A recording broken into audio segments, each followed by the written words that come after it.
E hoje eu vou estar conversando com vocês um pouco sobre dicas de performance de Django, né? Eu vou estar falando um pouco da experiência que eu adquiri aí nos últimos anos trabalhando com Django. Quem sou eu? Opa, não está ainda.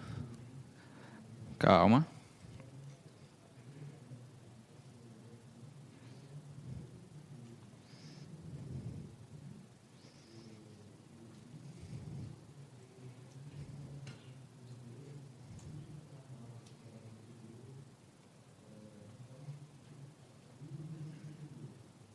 Agora foi.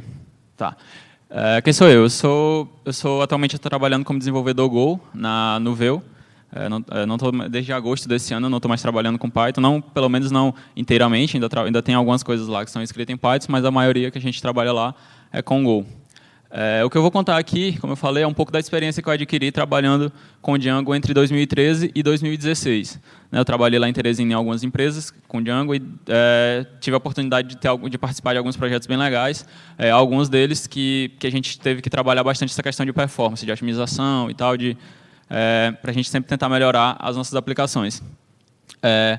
Eu também sou o orgulhoso organizador da Python Nordeste, junto com o Chicão, que mais uma galera lá de Teresina. A gente organizou a 4ª edição da Python Nordeste, aconteceu lá esse ano, em junho. E também foi sensacional, foi um evento muito legal. Gostei bastante de ter organizado, de ter participado. Certo? Antes da gente começar, um pequeno disclaimer, né? Tem essa frase que eu sempre gosto bastante do Donald Knuth, né, que ele fala que a otimização prematura é a raiz de todo mal. Certo? Algumas das coisas aqui, na verdade, a maioria das coisas que eu vou falar aqui, elas não são regras. A gente não precisa pegar elas e, todo projeto que eu vou desenvolver em Django, eu tenho que aplicar tudo isso. A gente precisa de um contexto, né? Nem tudo a gente precisa estar realmente preocupado desde o início, que isso pode acabar trazendo resultados negativos. A gente preocupar desde o início do projeto, desde a primeira linha de código, está preocupado com a otimização. Certo? Algumas coisas sim, claro, mas nem tudo que eu vou mostrar aqui a gente já precisa tomar como regra e sempre utilizar. Certo? Quando a gente fala de aplicações web, a gente pode falar de otimização, a gente pode dividir isso basicamente em duas coisas, em front-end e em back-end. Tá? Eu vou estar mais focado, vou falar mais do back-end, né? Porque a otimização de front-end meio que independe do framework back-end que você está utilizando. Seja ele Django, Rails, PHP, Go, alguma coisa assim, certo? Meio que vai depender. As técnicas basicamente são as mesmas. Você tem concatenação de arquivo estático, minificação, gzip e tal, cache de arquivo estático. Todas essas técnicas meio que independem. Então, eu vou estar focando mais no back-end. Tá? Antes da gente começar, tem uma ferramenta bem legal que me ajuda bastante, que é o Django Debug Toolbar. Certo? Com ele, a gente pode inspecionar as nossas requisições, as nossas aplicações escritas em Django. Com ela, a gente pode ter performance de consultas, a gente pode ver quanto tempo que uma consulta está levando para ser realizada, quanto tempo que está demorando para um template ser renderizado, quantas requisições, quantos acessos ao banco eu estou fazendo por uma view específica, por exemplo, certo? Então, essa biblioteca ajuda bastante nisso aí. E me ajuda bastante para identificar gargalos de performance, né? Eu tenho uma página aqui que está demorando muito a carregar. Por que ela está demorando? E aí eu posso inspecionar, ela está fazendo query demais, eu tenho que ver como é que eu consigo otimizar essas queries. Está renderizando, o template não está demorando muito para carregar, como é que eu posso melhorar isso? Certo? Essa é uma biblioteca que ajuda bastante. Para a gente instalar ela, não sei se vai dar de ver aí, mas é pip install Django Debug Toolbar, e aí a gente coloca no installer de apps e adiciona um URL lá no nosso URL patterns. Tá? Basicamente isso.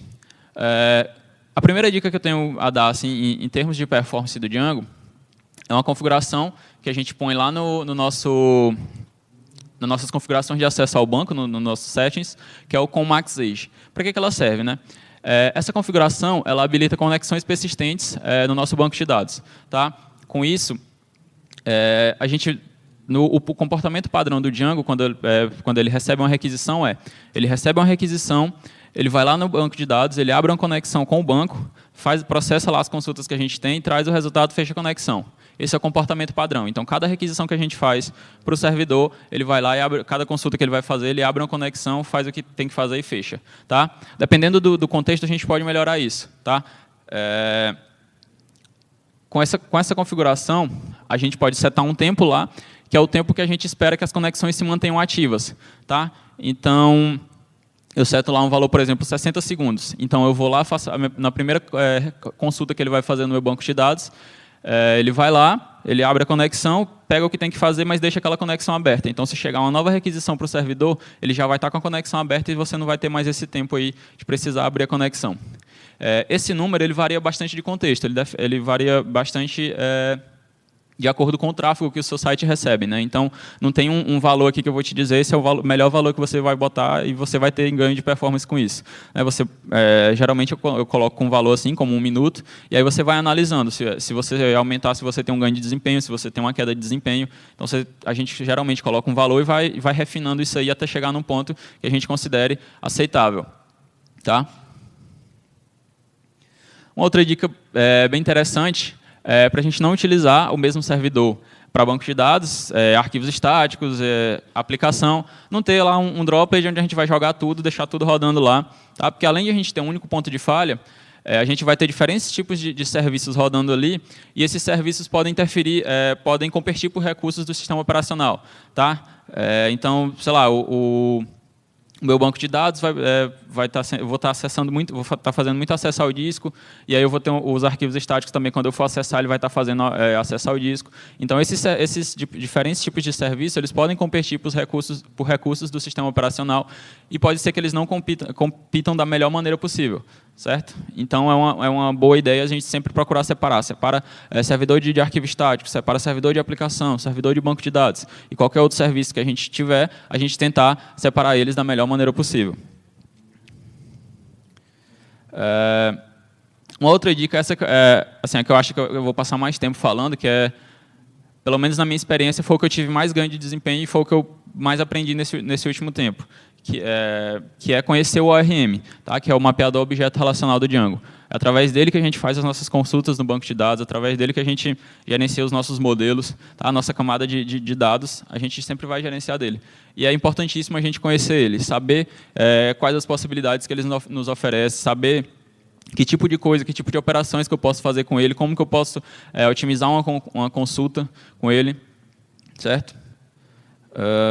A primeira dica que eu tenho, primeiro método que eu tenho para falar, antes da gente começar, eu fiz um projetinho de Django, só dei um Hello World, adicionei um model, algumas coisas assim, para a gente poder testar.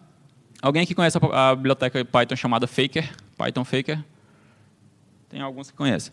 Essa biblioteca, deixa eu ver se eu acho ela aqui.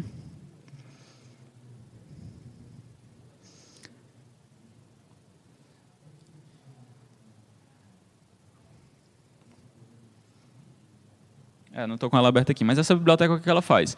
Ela é uma biblioteca para você gerar dados fictícios, tá? Para você gerar qualquer tipo de dado fictício, você gerar nomes aleatórios, você gerar endereço, dados de telefônicos, você vai gerar vários tipos de dados randômicos para que a gente possa popular o nosso banco, para que a gente possa rodar teste, para a gente poder popular o banco para realizar operações. Tá? Eu utilizei ela, eu criei aqui.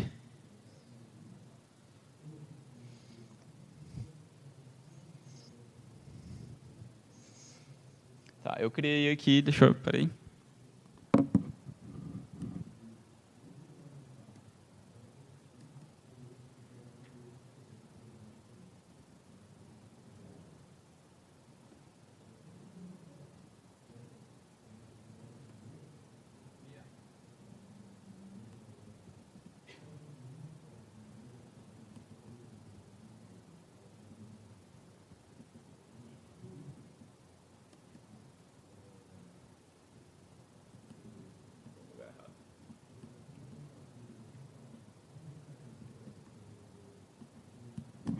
Pronto, eu criei um projeto aqui. Daí eu criei um model pessoa, né, que eu tenho aí os dados da pessoa, do primeiro nome, segundo nome, slug, e-mail, data de nascimento e um CPF. Tá, eu criei um outro model, que é um número telefônico, que tem uma chave primária para a pessoa.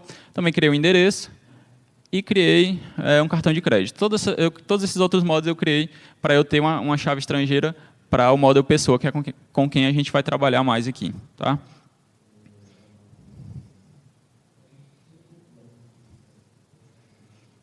Então, voltando aqui. Tá. O primeiro método que a gente tem aqui é o values list. Para que ele serve? O Values List ele serve para que a gente possa, quando a gente for fazer uma consulta, a gente poder limitar quais campos que a gente quer trazer do nosso model, quais campos a gente quer trazer lá do banco de dados. Na última empresa que eu trabalhava, a gente tinha um projeto lá que a gente tinha um model que era gigantesco, certo? Então, tinha várias consultas que, às vezes, a gente ia realizar que não estavam otimizadas, que a gente tinha um desempenho baixo porque tinha muito campo para ele trazer do banco de dados, e, às vezes, a gente não precisava de todos aqueles campos. Então, com o Values List, você pode especificar uma lista de campos que você vai precisar, e aí ele vai fazer a consulta lá no banco de dados trazendo só esses campos. Tá? Então, ele é um método lá do nosso manager, né? Então, eu posso chamar aqui person, que é o meu model, .objects do manager, .método values list, e aí eu passo aqui a lista de campos que eu quero que ele traga, certo? Deixa eu mostrar para vocês aqui.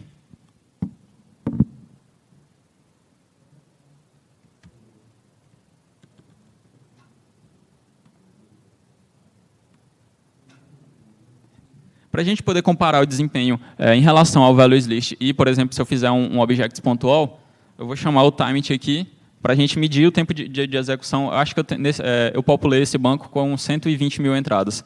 Tá? Então, eu tenho 120 mil objetos lá da classe person.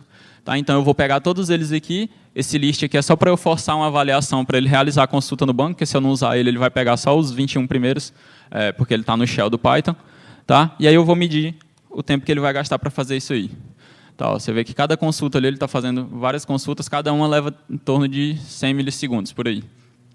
Né? O melhor foi 1.47. Tá? Então, isso o que ele está fazendo? Eu habilitei o log ali, então cada consulta que ele fez, ele, no banco de dados, ele está me dando um log ali de qual foi a consulta que ele fez e quanto tempo gastou. Tá? Então, ele está levando ali em torno de 100 milissegundos para cada consulta, trazendo todos os campos.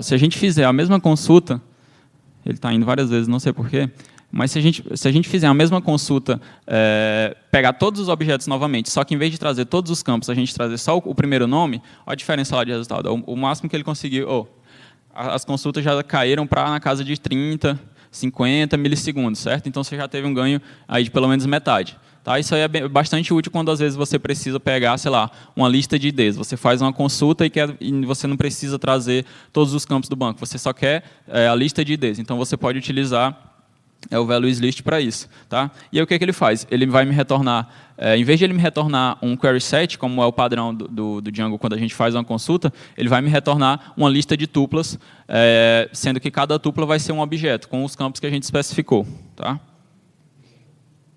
E um outro uso que a gente pode utilizar é quando a gente busca só um campo, a gente pode utilizar o flat true para, em vez de ele trazer uma lista de tuplas, ele só trazer uma lista normal.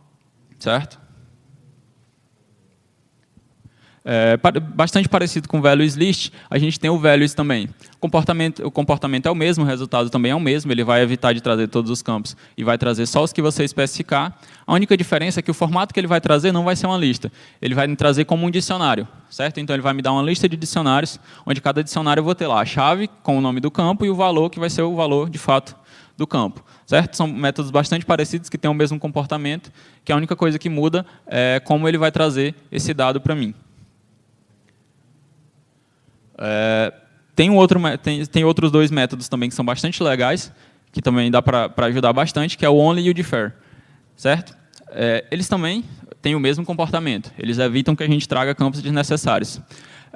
Só que a gente tem que ficar bastante atento. Porque o que eles fazem? A representação que eles trazem desses objetos, quando eles trazem de fato um objeto Python. Então, eu vou ter lá um objeto onde eu vou poder acessar objeto, ponto, o nome do meu atributo. Certo? Só que o que a gente precisa se atentar nele? Deixa eu pegar aqui.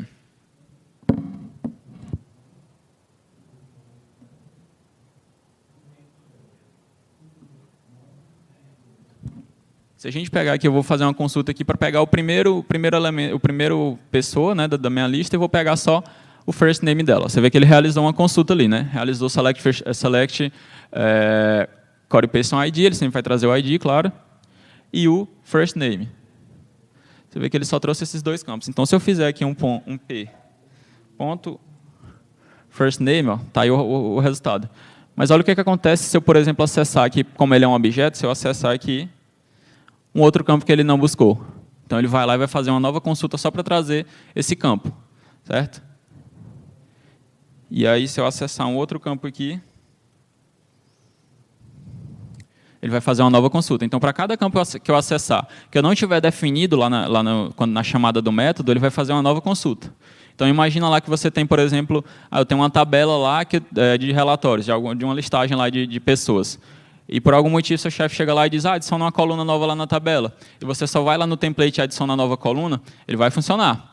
Só que, para cada linha daquela tabela, ele vai fazer uma nova consulta para pegar aquele novo campo. Certo? Então, a gente tem que se preocupar com isso aí. Para quais campos a gente vai listar aqui, né? Para quais campos a gente vai ter acesso, porque senão a gente pode acabar tendo um comportamento inesperado onde o desempenho vai acabar sendo pior, certo? O DFAT tem um comportamento contrário ao only. Ao invés de ele trazer a lista de campos que eu vou passar, ele vai deixar de trazer a lista que eu passar, certo? Nesse exemplo aqui, ele vai trazer todos os campos, excluindo aqueles lá que eu passei para ele, certo? Então, mas da mesma maneira, ele também vai retornar um objeto, e da mesma maneira, se eu acessar um atributo, por exemplo, nesse caso aí, se eu acessasse um desses dois atributos que eu excluí, ele vai lá e vai fazer uma nova consulta, certo? Então, é um comportamento que a gente precisa estar preocupado. Outro método que é bastante importante, e que esse é um dos que mais você tem um ganho de performance, é o Select Related. Que o Selected Related, o que ele faz? Ele vai fazer, quando você faz uma consulta para acessar um determinado model, para acessar os objetos de um determinado model, ele já vai fazer um join e já vai trazer todos os objetos que são relacionados a ele, certo? Então, nesse contexto aí, vocês lembram que eu tinha um model de endereço lá? Então, se eu fizer aqui para pegar todos os endereços, eu fazendo isso aqui, ele já vai trazer junto todas as pessoas que são associadas àqueles endereços. Então, através de um objeto lá de endereço, eu vou poder acessar a pessoa e ele não vai fazer uma nova consulta com isso. Deixa eu exemplificar aqui para vocês.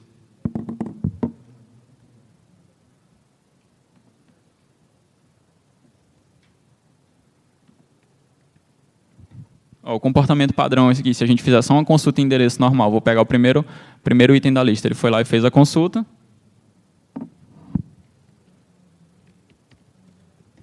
Só que aí, no momento que eu acesso a chave estrangeira dele, certo? Então, ele vai lá e fez uma nova consulta.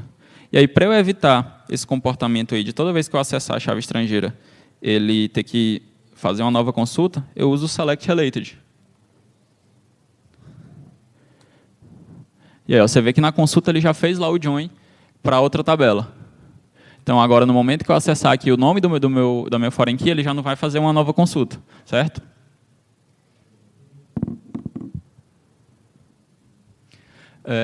Outro método bastante parecido com o Select Related é o Prefetch Related. Tá?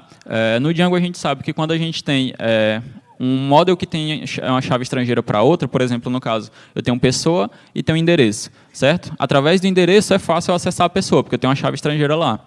Mas aí eu também posso acessar a lista de endereços através da pessoa, através de um método que a gente chama de set. Né? A gente tem lá o nome da foreign key _ set. E aí eu tenho um novo manager que eu posso acessar esses endereços.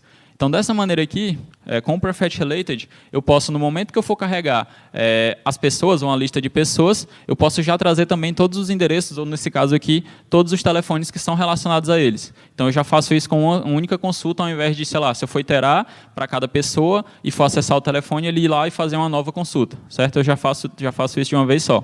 Deixa eu mostrar aqui.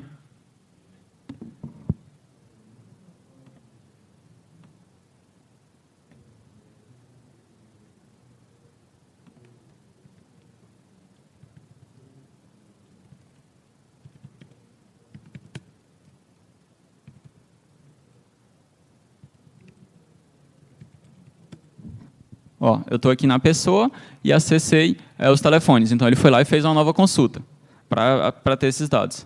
Se eu usar aqui o Prefetch Related,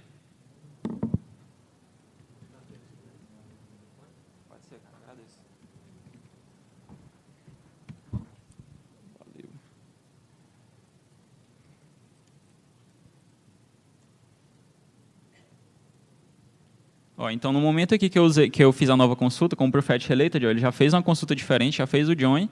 E agora, se eu acessar o objeto aqui, ó,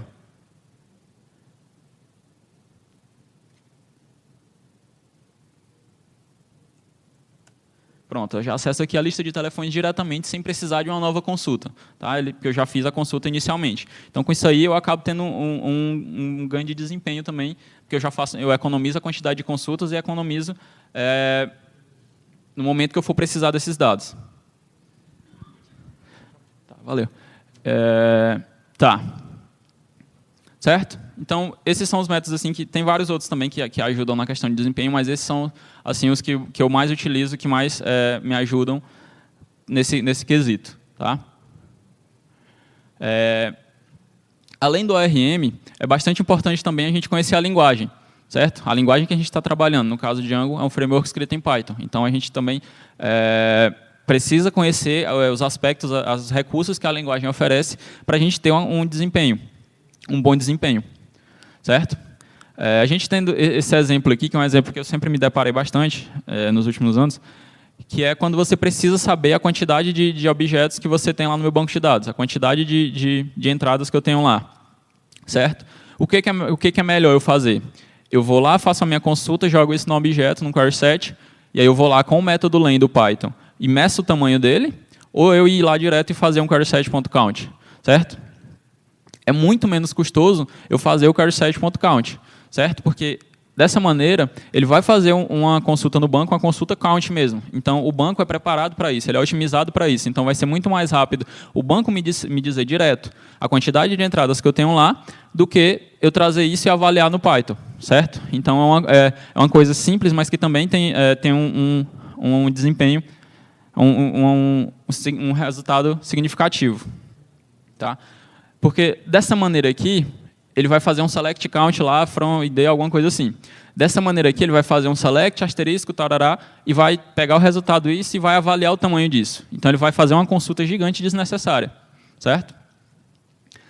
Da mesma maneira, a gente tem esse outro cenário aqui, certo? Quando a gente faz uma consulta e a gente quer avaliar se aquela consulta trouxe resultado, né? Se eu faço uma consulta lá e quero ver, teve entrada para essa consulta, para esses filtros, certo? A gente pode utilizar, fazer simplesmente uma verificação, if query set, if consulta, ou a gente pode utilizar o qs.exists, tá? Da mesma maneira, se eu fizer um if consulta, if query set, ou if meus filtros lá, ele da mesma maneira, ele vai avaliar aquela consulta, ele vai lá no banco de dados, vai fazer uma consulta para trazer todos os objetos e vai verificar se aquilo ali é um valor válido, se é um valor verdadeiro, vai avaliar aquilo ali para booleano e ver se o valor é true, certo? Sendo, ele vai entrar na condição.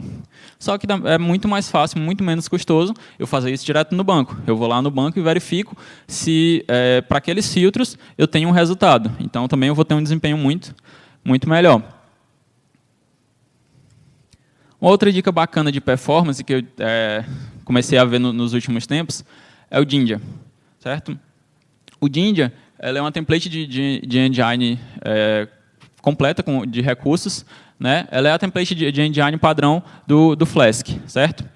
Desde a versão 1.8 do Django, o Django já incorporou para você poder utilizar Jinja nativamente dentro do Django, certo? Então você não precisa mais de biblioteca externa, de terceiros, a gente só precisa mudar uma configuração aqui, que a variável templates agora passou a ser uma lista, certo? Então eu só preciso dizer qual é o back-end aqui de templates, tá? Para eu poder utilizar a Jinja.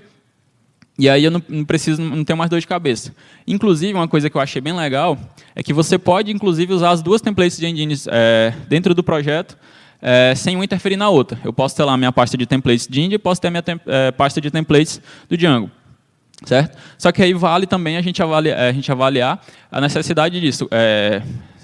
Quando que vai ser mais custoso ou menos custoso é utilizar template nativo ou usar Jinja. O Jinja, normalmente, ele vai ter um desempenho maior, certo? Só que aí você vai ter um overhead que tem algumas coisas, a sintaxe muda um pouco, então você vai ter que adaptar, certo? Então, são casos e casos. A gente precisa analisar se a gente vai ter um ganho de performance. E, de novo, o Django Debug Toolbar pode ajudar nisso aí, que aí ele vai mostrar o tempo de renderização do template. Então, você pode usar um, usar outro e comparar, ver qual que é mais legal para o seu caso. Tá? E a última dica que a gente tem, essa já bem mais geral, mas é utilizar cache, certo? O Django já vem com esse recurso de cache nativo, tá? Então a gente só precisa configurar para utilizar. Também bem simples. A gente diz qual é o back-end aqui que ele vai utilizar. No caso aqui a gente pode usar main cache, mas a gente também pode usar memória, pode usar banco de dados, tal. E pode usar Redis, só que não nativamente, tem que ser através de bibliotecas. Mas funciona também, tá? Diz qual é a localização aqui. E a gente pode utilizar bem simples também. A gente faz um import aqui, from Django Core Cache import cache. E quando a gente vai acessar uma view, por exemplo, a gente verifica se a gente tenta pegar o valor que a gente quer do cache, ver se ele existe. Se não existir, aí sim eu faço uma consulta e aí depois seto aquilo ali no cache. Eu salvo aquilo ali no cache e entrego para o usuário. Então toda vez que ele for lá acessar a página de novo, ele já vai ver se aquele valor, se aquela query que é custosa, se ela já está pronta para mim lá no cache. Acaba sendo mais rápido. Só que, claro, cache não é só isso, né? Tem várias técnicas, tem que ver como é que eu vou fazer para atualizar o cache, invalidação de cache. Aqui só um cenário bem simples de como utilizar cache com o Django. Certo? Ele já traz isso aí, já bem simples, você não tem muita dor de cabeça. Certo? E era isso, pessoal, que eu queria apresentar. Espero que tenham gostado. Como eu falei, eu quis mostrar um pouco do que eu vi nos meus últimos anos trabalhando com o Django, para tentar mostrar para vocês. E espero que tenham gostado. Valeu. Valeu, pessoal.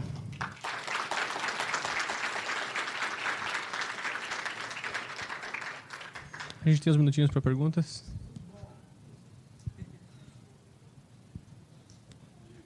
O recordista de pergunta aqui da sala. Vou ganhar um prêmio, então? Eu acho que sim. Tá. Cara, parabéns. Muitas coisas aí eu nem conhecia, então muito legal. Vou levar para a equipe isso aí que tu mostrou. Tanto é que fiquei tirando foto ali das coisas. Dúvidas bem rapidinhas. Sim, tá. Com MaxAge, tá? Banco de dados tem um conceito chamado tabelas temporárias que são criadas ou utilizadas baseadas na conexão, tempo de conexão que tu faz. Como é que tu lida com essas tabelas temporárias quando tu usa com MaxAge, já que ela pode ser utilizada por vários requests? Essa é a primeira pergunta. E a segunda, SQL Raw. Nunca usar com cuidado. Como é que tu lida com isso? Vai ser difícil responder as duas, porque eu nunca lidei com nenhuma das duas situações. SQL Raw. Eu, sinceramente, com 3 anos que eu trabalho com Django, eu nunca cheguei a precisar. Então, eu não sei te dizer se tu deve usar ou não. Entendeu? Para todos os casos que eu precisei, eu sempre fui atrás do ORM. E aí eu consegui... foi assim que eu aprendi essas coisas. Né? Foi atrás de otimizar, como é que eu otimizo uma consulta, como é que eu faço, sei lá, o que eu preciso. Então, eu nunca cheguei a precisar de SQL Raw. Então, não sei te dizer... dar uma dica em relação a isso. E o primeiro contexto também eu nunca passei por isso, então não tenho como te responder, desculpa. Mais perguntas? Tem uma.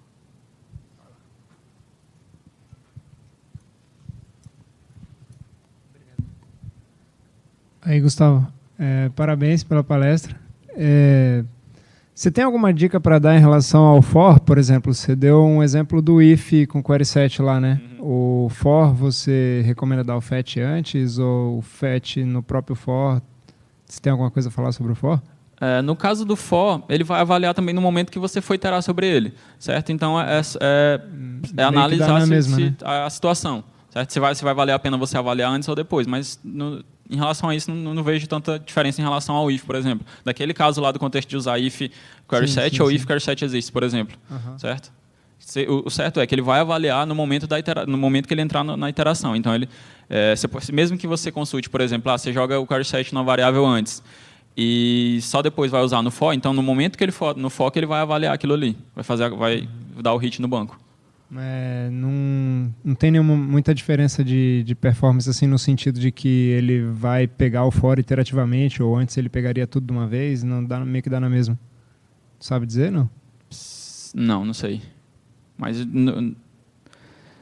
analisando assim, eu imagino... Não, ele vai... não sei te dizer assim, se vai ter alguma diferença em relação a antes ou depois. Beleza.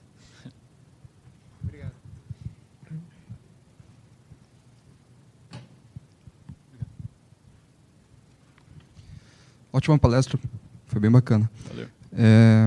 Sobre o cache do ORM do Django, tem algumas coisas que ele tenta otimizar para você, né, para que você não tenha que, de repente, salvar um persons ali na view e tal.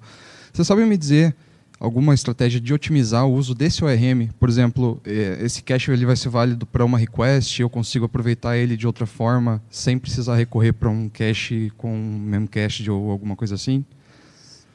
Cara, sem usar um cache externo, não. Tipo, não conheço alguma estratégia que ele salve isso aí para você, ao invés de você precisar salvar lá. Então, o padrão dele é tipo para request. Isso. Acabou a request, Isso. acabou o cache. Acabou, exatamente. Valeu. Alguém mais? Pergunta? Então eu vou fazer uma pergunta. Ali quando você mostrou usar o Memcache com o Django, eu queria perguntar se eu quiser tiver mais de um serviço, o Memcache em mais de uma máquina. É só postar uma lista lá, uma lista dos endereços. E ele tipo sabe qual servidor o Memcache usar, como é que ele faz daí? Tipo, se eu quiser depois mudar essa lista, é tranquilo? Ele faz isso automático? Como é que funciona? Não sei. Não sei como é que ele vai gerenciar isso aí. Isso, quando ele configura vários endereços lá do Memcache, por exemplo, vários... Mais fácil colocar atrás do... Tá. Sim, mas se você colocar vários... Acho que se você tiver...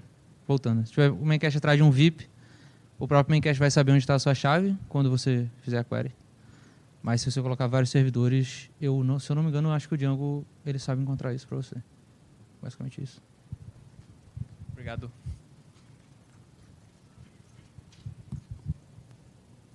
Na verdade, isso tem a ver com o client do Memcache para o Python. Você pode colocar N máquinas, sim.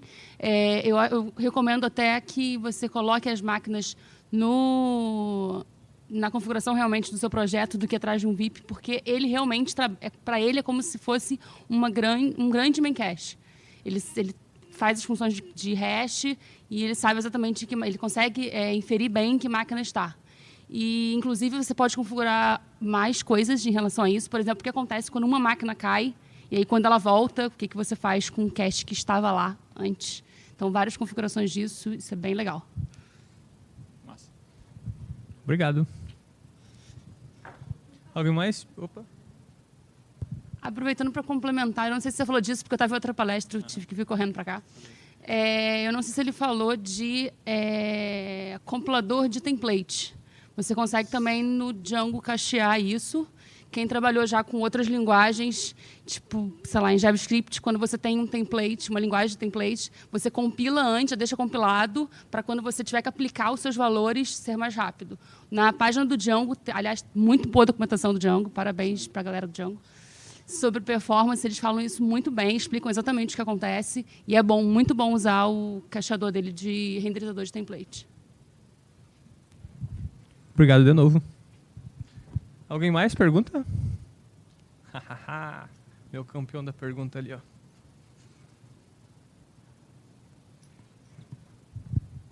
Cara, pro Django tem vários tipos de bibliotecas que você pode plugar ali para inviabilizar o cache, invalidar o cache. Tu recomenda alguma em particular? Eu só usei a nativa. Aí fazendo tratamento mesmo manual, entendeu? Não fui atrás de usar no lib. Acho que era isso então, né, gente? Valeu aí, obrigado, Gustavo. Valeu.